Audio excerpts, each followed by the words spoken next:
Achieving a gorgeous grin from home isn't a total mystery with Bite Clear aligners. Just don't be surprised if all of your sleuthing friends start asking, "What's your secret?" Begin by ordering your at-home impression kit today for only $14.95. Bite Clear aligners are doctor-directed and delivered to your door. Treatment costs thousands less than braces. Plus, they offer flexible financing, accept eligible insurance, and you can pay with your HSA FSA.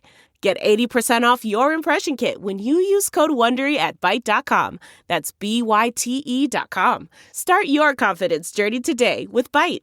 As a person with a very deep voice, I'm hired all the time for advertising campaigns. But a deep voice doesn't sell B2B, and advertising on the wrong platform doesn't sell B2B either. That's why if you're a B2B marketer, you should use LinkedIn ads. LinkedIn has the targeting capabilities to help you reach the world's largest professional audience. That's right, over 70 million decision makers all in one place. All the big wigs, then medium wigs, also small wigs who are on the path to becoming big wigs. Okay, that's enough about wigs. LinkedIn ads allows you to focus on getting your B2B message to the right people. So, does that mean you should use ads on LinkedIn instead of hiring me, the man with the deepest voice in the world? Yes. Yes, it does. Get started today and see why LinkedIn is the place to be to be. We'll even give you a $100 credit on your next campaign. Go to linkedin.com/results to claim your credit. That's linkedin.com/results. Terms and conditions apply. Acast powers the world's best podcasts. Here's a show that we recommend. What is The Briefing Room? It's a behind-the-scenes look at how the criminal justice system works and the lives of the people within that system. If you love true crime, well, these are the real people who do the job every day of making sure justice is served. Hi, I'm Detective Dave. I'm Detective Dan. Together we have decades of experience in local law enforcement, a profession that we think is often misunderstood. So we're going to explore how to do it right, and we won't shy away from when it's done wrong. These are stories you'll hear nowhere else. Unique, frank, and unvarnished. From the team that brought you Small Town Dicks, this is The Briefing Room. Episode 1 drops on August 30th. We'll meet you in the briefing room. Acast helps creators launch, grow, and monetize their podcasts everywhere. Acast.com.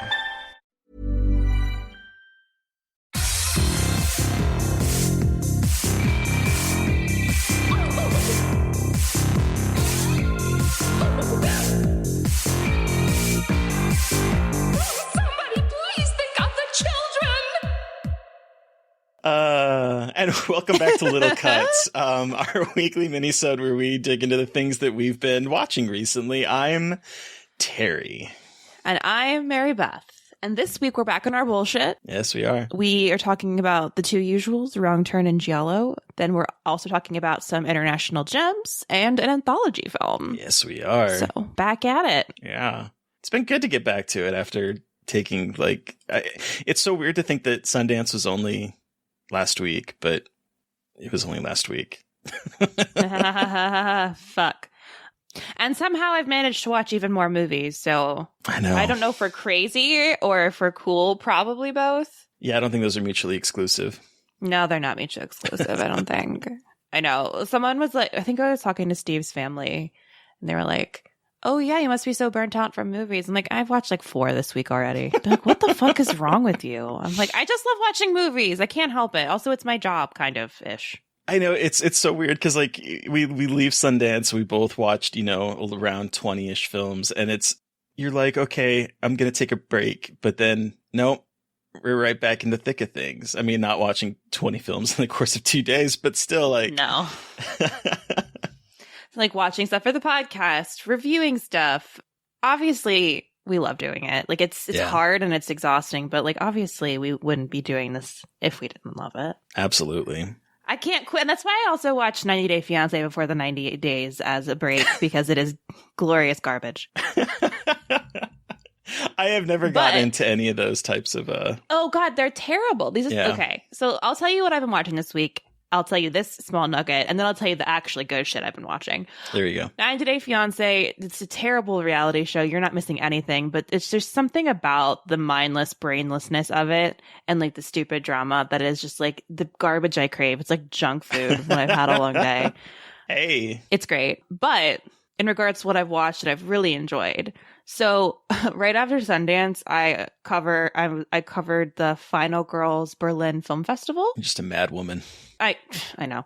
And it's a pretty small festival every year that is all about female directed horror, female non-binary directed horror. And so it's pretty small. There was 5 features this year and a bunch of short programs, which is great. And the 2 films that I watched as part of that were The Returned, which is an Argentinian horror film, and Time of Molting, which is, I believe, which is German. So The Returned is a Latin American, no, not Latin, South American period piece that takes place in 1919 that deals with colonialism and the exploitation of indigenous people by colonizers. So light stuff. And it's a possession movie. Oh. It is so good. It is beautiful. So Laura Casabe directed it. She's Argentinian, and it's about a wealthy woman who is desperate to have a son so she has an heir for her husband to leave the land, like their giant plantation. They have a plantation from yerba mate, which is a type of like tea leaf. Mm-hmm. And they're also she's having nightmares, so they're building fences to keep the indigenous tribes out, but they also employ the indigenous tribe.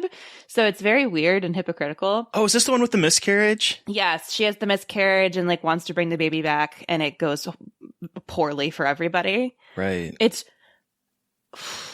absolutely gorgeous. It's so lush and beautiful. The fucking score is one of the best scores I've ever heard in a movie, with this like super unnerving string, like very shriek string compositions, and then really it's like very simple notes, but played in such a chaotic, creepy way. And so that was amazing. Like I've seen it. It's been at a couple of festivals and I wasn't able to catch it. Yeah, I think it was at Fantasia. It was. All of the things at Final Girls Berlin have been at other festivals, but it was really nice to catch up on a couple that I really wanted to see. And the other one I saw was called Time of Molting, which it's one of those movies that I finished it and I was like, what the hell? Like, that was weird. And then I keep thinking about it and I really like it, but it's like super like art filmy. So it's not going to be for everybody, but it's about a young girl who has a really dysfunctional family, and it's about her growing up with that dysfunctional family, and it's told through 57 images. So it's basically 57 static shots that act as snapshots of this girl's life as she grows up. And it gets under your skin in a way that I thought about afterward and was lying in bed after watching it, because I watched it at like 2 a.m. and I was laying in bed and being like, that's actually really creepy. Like, you have to fill in a lot of blanks yourself. But the way that the director constructs this story about how a family can turn you into something kind of scary is actually very, very well done. The director's name is Sabrina Mertens, and that also blew me away. I mean, that one's going to be more divisive in terms of its stylistic way of telling the story, but absolutely loved it. So those 2 films knocked my socks off. So I'm glad crazy, but I'm so glad I got to watch those 2 films and I get to write about them, and hopefully they get picked up, because The Returned is like Shudder material 100%. Like, that is a Shudder. It's like, it's not as good as La Llorona, which hell yeah, that got it's on the short list for Academy Awards for Best Foreign Film, but it's very similar in that vein of like really good, thoughtful, political horror that is from a place that we don't usually get those horror movies from. Cool. I meant to catch those I think both of them were at Fantasia, and I really meant to go see them, but I didn't have time. So I'm really glad to hear that they're good, because they've been kind of in the back of my mind, and I definitely need to check out The Returned. Oh, it's that sounds so good. Really good. It's so beautiful. So what have you been watching? So I am just bringing one movie to the table today, aside from our typical stuff. One area that I'm sorely lacking on is a lot of sort of the earlier entries in Black cinema. Okay. So, also because this is Black History Month, I wanted to start to like dive a little bit into some of the movies that for whatever reason I've missed. luckily, there is a website called Graveyard Shift Sisters, run by Ashley and Ashley Blackwell, who is also one of the producers of the horror noir documentary that came out a couple years ago.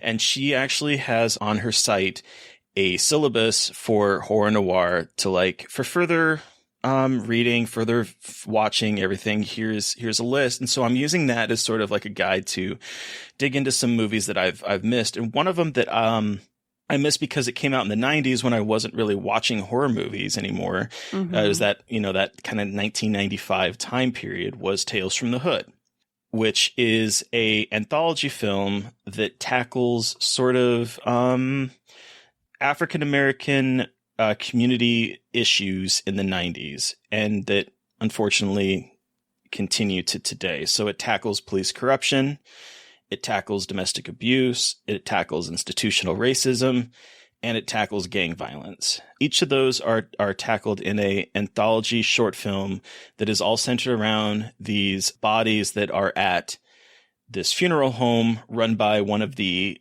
most amazing funeral directors. The character's name is Mr. Sims, played by Clarence Williams III. And he imbues his character with such zany energy that he's in that same tradition of the horror host for anthology films that we've come to expect. Even we saw it this last year with Clancy Brown. Yes, with Clancy Brown and the Mortuary Collection, where it's this kind of amazing performance that grounds these stories. The sort of like wraparound stories that there's 3 gang members that are coming to pick up drugs that Mr. Sims has invariably found somehow. And he is leading them to the stash of drugs through the entire film and showing them bodies of people and telling their stories.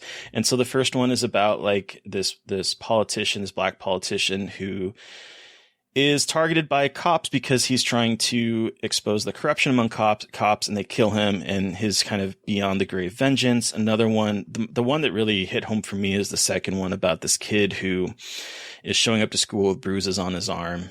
And he says ever since his dad died, this monster, or his dad, I think, left maybe, this monster has come up to this house and has been tormenting him. And it sort of goes from there. The third story is about a KKK member that is running as a politician, and he is picked up.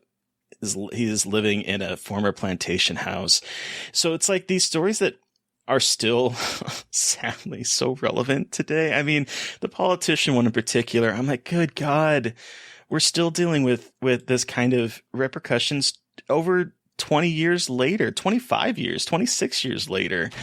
And it's not what I expected, because I kind of thought in some ways it's presented as a horror comedy, and I didn't find really anything about it particularly funny except the energy that Clarence brings to his character. But it was a really, really fascinating anthology. I think it's a really good anthology, and some of the effects. The Chiodo Brothers studio does some of the puppetry in one of the short sequences. And it's really good, and so I really recommend you check it out. I had bought I think Shout Factory put out like a collector's edition, and I bought it when it first came out. And so I finally was happy to break that open and finally dig into it. Sweet. I need to watch that. So I just added it to my watch list so I remember, because that's something I've been really wanting to watch. And if anyone wants a primer on what to watch during Black History Month, or not even just during Black History Month, but to honor Black directors and actors, watch Horror Noir on Shudder to get kind of a primer, because there's some amazing stuff. There really is, and I'll include the link to this horror syllabus. There's a lot of really good movies on here that I think next one I'm either gonna watch Blackula or Ganja and Hess. Ganja and Hess is so good. It's like it's very weird. Yes, it's so good. It's very good. So I think maybe that might be the next one I'll watch, but I will include this this education guide in the show notes so you guys can go check it out, because the stuff that Ashley has done with Graveyard Shift Sisters is fantastic, and it's incredible. Yeah, and I love there's this little guide that has like short films, it has some fiction, it has web series, it has podcasts, like it has a lot of stuff that you can dig into and educate yourself more. So Exactly. But that's the only thing I brought today before we turn into the wrong. Turn into the wrong. Turn into the wrongs, which is a line about taking a wrong turn that is said in this movie. And I'm like, oh, there's the title. I know. I yelled, there's the title. She said it. It's that Leonardo DiCaprio pointing meme. Mm-hmm. Exactly. So, Wrong Turn 5, Bloodlines, Mary Beth. Disgrace. Yeah, what the fuck did we just watch? Despicable. It is not good in any sense. Like, all of the actors, most of them are Bulgarian, and they do their damnedest, but their accents come through. I get it. Look, it's fine. You're trying your hardest. Doug Bradley? What's that his name? Yeah. Doug Bradley, Pinhead, plays a character in this movie who is repulsive, but also like he's the only one that knows what he's doing, but also he's like not really trying that hard at all. And all of the blood is CGI blood. Yep. It takes place at a music festival, and you never once see the music festival. Nope. And the end is disgusting. It's like the meanest movie in like a way that's not earned, in a way that's just like you're just trying to be a dick. Yep. The ending is awful. I was so mad. Yep. Yep. Okay, it has some gnarly moments. There are some It really does have some very gnarly moments. some really gnarly bits of violence in it. But somehow a movie about a music fest and about imprisoned serial killer and about a bunch of dumb white kids having sex is somehow boring. Like, this movie is so boring. It's so boring. The only exciting parts are the kills. Right, which I will say the standout moment, and the moment that like I was like, I cannot believe this is happening right now, is this poor dumb Gus is one of the main characters. And okay, I say poor dumb Gus, but then he uses the R word, and at this point I'm like, you gotta go. I literally wrote in my notes like, oh yes, a good R slur drop. Love it. Right. Great. Because up until that point, I was like, oh, I'm kind of, rooting for this guy who's like trying to, settle down with his girlfriend who wants to like go and explore the world. And so I felt that relationship a little bit in that one scene. And then he turns around and drops that R word. And I'm like, all bets are off. You are no longer a good person. And the sequence that follows it, he is in a truck and his legs are tied up and they are taking sledgehammers to his legs in a scene that takes like Misery on steroids, I would say. Yes. But the thing that killed me, and I don't know if you noticed it, Mary Beth, is that what is playing while this is happening is a slow, demented version of I've Been Working on the Railroad. Yes, thank you. I wrote that note. I was like, are they fucking playing I've Been Working on the Railroad as they hammer his legs into dust? I'm like, so fucked up. What the absolute fuck is going on in this scene? But that that's a funny choice. Like, yes. if that film had that energy the whole time, it would have been so good. Because there were parts where I was like, okay. Like, there's a scene where a girl gets killed and Three Fingers feeds her own intestines, which is fucking awful. Yeah. It was so gross. But I was like, okay, this shit's fucked up. I'm down. But it's so boring. It doesn't have goofy energy. It's funny because it's bad, but it's not funny on purpose, which is it's funny on purpose with that music choice, but like that's not the whole time, and it's just like unnecessarily cruel to the final girl. Oh. Like oh. It's repulsive at the end, and she's barely even a final girl. Like, I have a lot of things, just not a lot of things, but like she's a final girl in the sense that she survives. But anyway, and then also I don't understand how Doug Bradley is in charge of. He's now in charge of the three brothers. And it's like none of it makes sense. No, it's just horrible, and the ending is horrific. Like, I just can't. So, and I think it's saying something that I posted this on Twitter, a picture of the Parents Guide, a section from this movie, but it seems like everyone that is writing about this movie on IMDb, because it can be user submitted stuff, is obsessed with Linda and breasts. Linda is a character that's introduced for one scene to have sex with the cop to distract him so that he doesn't get a phone call from the other cop, I believe is the only point of this scene. But if you go into the trivia on IMDb, one of the trivia points is Linda has the largest breasts of all the female protagonists, measuring a full D size. Like, this is one of the trivia of this movie. That moment is so stupid. Like, I barely understood why it was there. It's just, it's like an excuse for them to have titties on screen. Yeah. It opens with titties too. Yes. So, yeah, this movie sucks. It's not good. It's not good. Like, at all. I'm really glad that it is the second to last film in this, because if this had been an earlier one, I probably would have. We would have tapped out. I'm like, I can't. An end to this. Bad. Not good. Nope. So obviously in our rankings, this changes everything because it's our first movie, right? Obviously. It's my favorite. So good. No, this is like 2 so far for both of us is our lowest. And this one is like sitting across the Atlantic in Bulgaria, staring at Appalachia. It's just it's so far bad. away this one is for me. It's it's just so bad. Yeah, exactly. Wow. But to take a right turn from this wrong turn, a more positive. Let's go to the zoo and go stare at that bird with the crystal plumage. Oh my God, she's beautiful. She is. Put that on the poster. We're done. She's beautiful. She's serving eleganza. Plumage eleganza. Oh my God. Are you going to say the same thing I was going to? What are you going to say? I was going to say, can they have a challenge on Drag Race? So they're all. I was like, give me a Giallo challenge on Drag Race. They have, like, that is just so.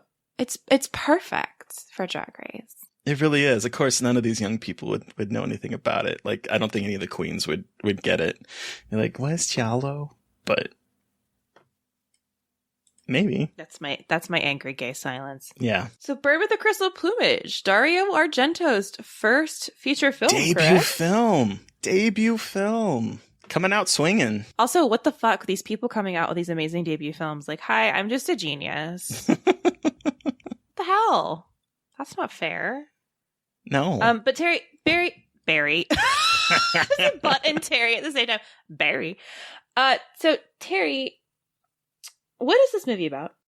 This is about an American in Rome who witnesses very shocking an attempted murder in this most fabulous way of having a gallery with 2 entrances. Like, there's an entrance from the outside, and then there's an entrance from the outside into the actual thing that he gets stuck between this glass entryway and watches as what he thinks is a woman getting attacked by a man in, like, dressed all in black.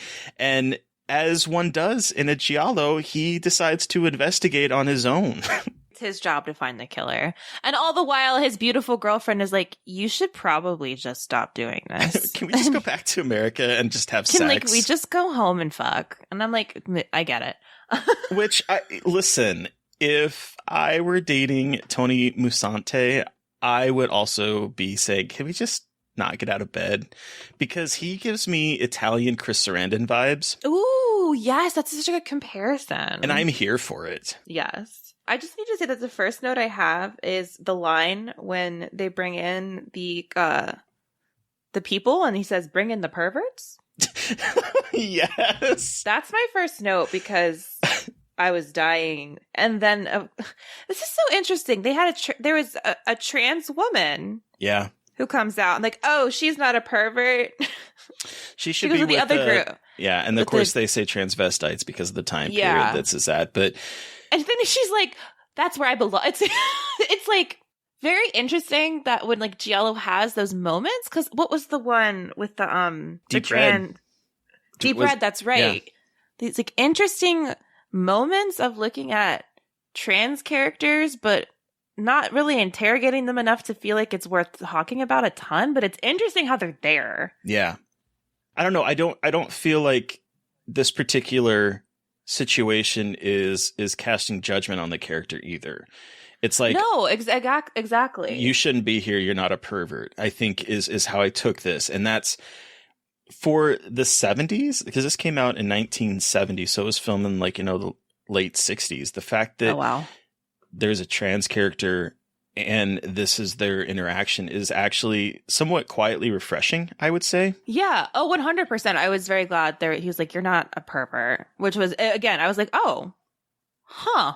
That is really cool and forward thinking. So that was the part that really stuck out to me with that. But in general, this movie. I mean, you can see a lot of where he gets his style from, I think, in this film. Yeah. I really appreciated the mix of music and the importance of music in this film, because he's going out and it's not with his known, composers of like the Goblin or is it Goblin? It's just Goblin, I believe. I think in one thing they call him the Goblin in one just of the single Goblin. Right, but it's not with them, it's with Ennio Morricone. But like the use of music in this is, you can really see where he's going to go in the future, I think. Yes. Oh yeah, I wrote down like the creepy la la las in the background. Those were so well, like the music is absolutely, like he is a master of having a really good score and working with great musicians for these scores of his films. Yeah, and you also can see the sort of the bright bursts of colors, particularly reds, that he uses in his films. Mm-hmm. Like that's, and some of the plots areas, you can see where it sort of started, like a civilian caught up in the murder, the malleability of memory with that aha moment where it's like, no, what I saw was actually wrong, that kind of thing. Yeah. And then what I loved is at the end, we get what we have seen in a lot of, I don't think we've necessarily seen it in a Dario film, but we've seen it in a couple giallo films where the detective is basically spelling out the plot just in case you were confused. It's like we're ending on, well, this is exactly what happened. I'm going to tell you everything so that we can leave the audience knowing, oh yeah. I guess we shouldn't spoil the ending, but I had a lot of feelings about the ending and the explanation of the ending, but we can talk about that offline. But yeah, this is like, okay, so it's definitely a new, like early Argento, but I still really enjoyed it in the way that like, it's just fucking nuts with the painting of the guy stabbing the girl. Yeah. Just like hanging up in the office. Whatever. But yeah, I enjoyed it. It wasn't my favorite one that we've watched, but it's also really, I think, really important to see where Argento started. And like you said, where he got his, where he started cutting his teeth on some of the things that he's really well known for. So I'm glad that we chose to watch this one. This is the second time I've seen this, and I watched it the first time I bought the beautiful... Oh, the beautiful Arrow release. Is it Arrow? Yeah. That's the one I have. Yeah, I think... It's a really pretty cover. It's Arrow. I just see the cover right there. Yep, it's Arrow. So I have that, and it's really beautiful. And I remember watching it, and at that point, I hadn't watched a whole lot of giallo, and I was like, oh, I'm digging this. This is really kind of cool. I think once we've seen especially other Argento films like Deep Red and Tenebrae to a lesser extent, but I think this one is not as good maybe as those, but you can definitely see it as being that sort of prototypical film that kind of spawns an entire subgenre. I believe that if I'm not mistaken, I believe that this film is the one that popularized it. It wasn't the very first giallo, but I believe it's the one that kind of popularized it. Cool. Okay, that makes sense.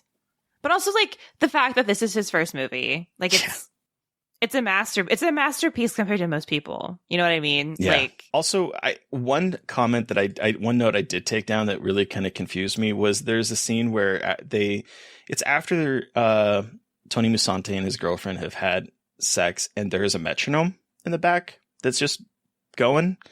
And I'm like, were they fucking in time to the metronome? I did not even see that.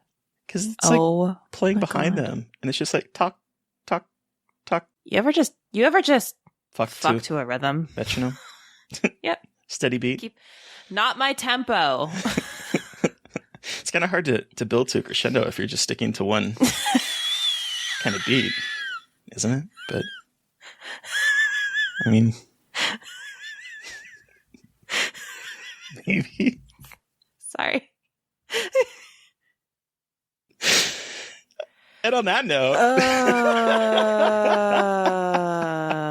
wow.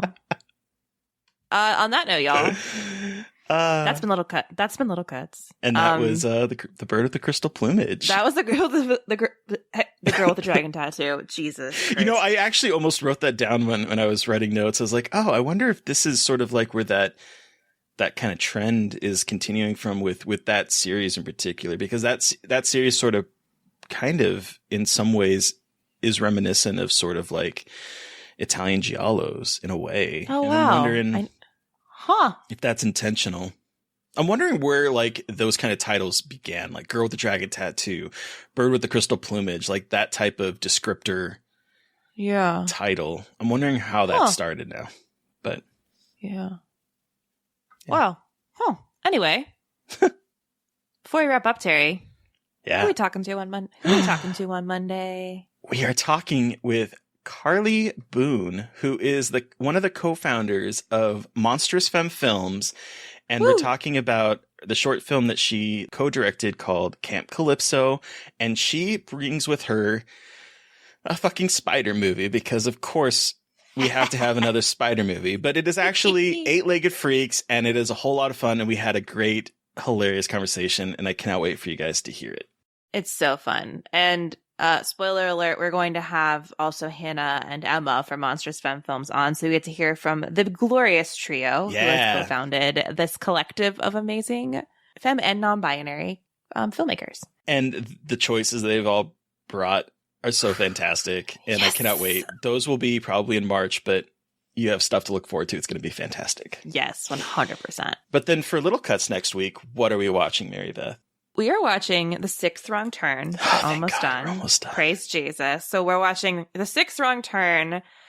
After that, we will be talking about the new Wrong Turn movie. Yeah. So we will have done all 7 of them, and then I will never have to watch another fucking Wrong Turn movie again. And then continuing with our Dario's animal trilogy, we are going to watch The Cat O' Nine Tails as part of our Giallo journey. So those 2 things are coming up back on our bullshit. Very excited. Ready for Wrong Turn to be over so I can stop watching those movies.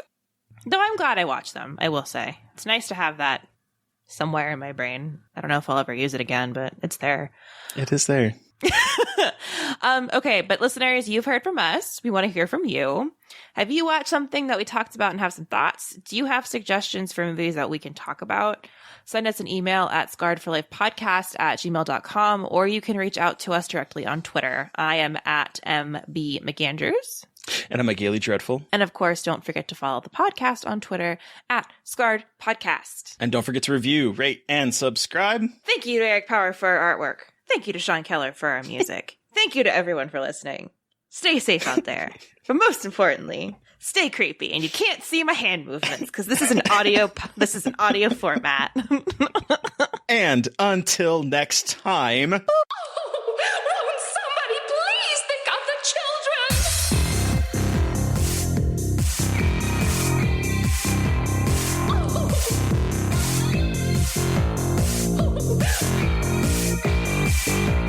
Somebody please think of the children.